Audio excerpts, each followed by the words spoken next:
साधकं कलाधरावतंसकं विलासिलोकरक्षकम् अनायकैकनायकं विनाशिदेवदैत्यकं नतासुभाषुनाशकं नमामि तं विनायकं नतेतरादिभीकरं नमोदिताकभास्वरं नमत्सुरारिनिर्झरं नतादिकापदुत्तरं सुरेश्वरं निधीश्वरं गजेश्वरं गणेश्वरं महेश्वरं तमाश्रये परात्परं निरन्तरं मुदाकरातमोदकं सदा विमुक्तिसाधकं कलाधरावतंसकं विलासिलोकरक्षकम् अनायकैकनायकं विनाशिदेवदैत्यकं नतासुभाषुनाशकं नमामि तं विनायकम्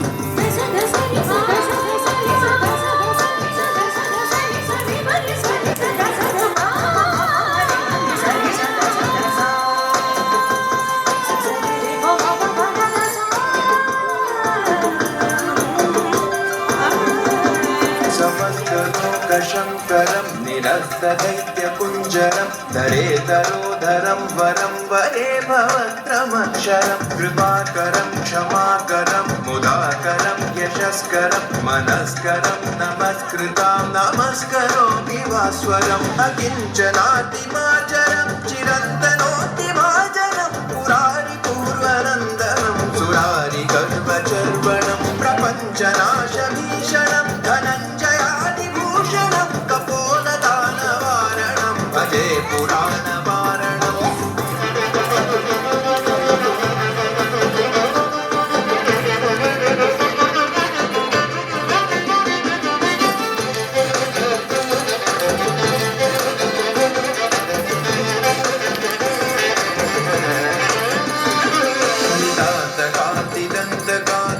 दन्तकात्मजम् अचिन्त्यरूपमन्तहीनमन्तराय कृन्तनं निरन्तरे निरन्तरं वसन्तमेव योगिनं तमेकदन्तमेव तं विचिन्तयामि सन्ततं महागणेश पञ्चरत्नमादरेण योद्धां प्रकल्पति प्रपातके कृतिस्मरं गणेश्वरम् अरोगतामदोषतां सुशाहिनीं सुपुत्रदां समाहितायुरष्टभूतिमभ्युपैति सोचिरा मुदाकरातमोदकं सदा विमुक्तिसाधकं कलाधरावतंसकं विलासिलोकरक्षकम् अनायकैकनायकं विनाशिदेवदैत्यकं नतासुभाषुनाशकं नमामि तं विनायकं नटेतरादिभीकरं नमोदिताकभास्वरं नमत्सुरारिनिर्झरं नतादिकापदुत्तरं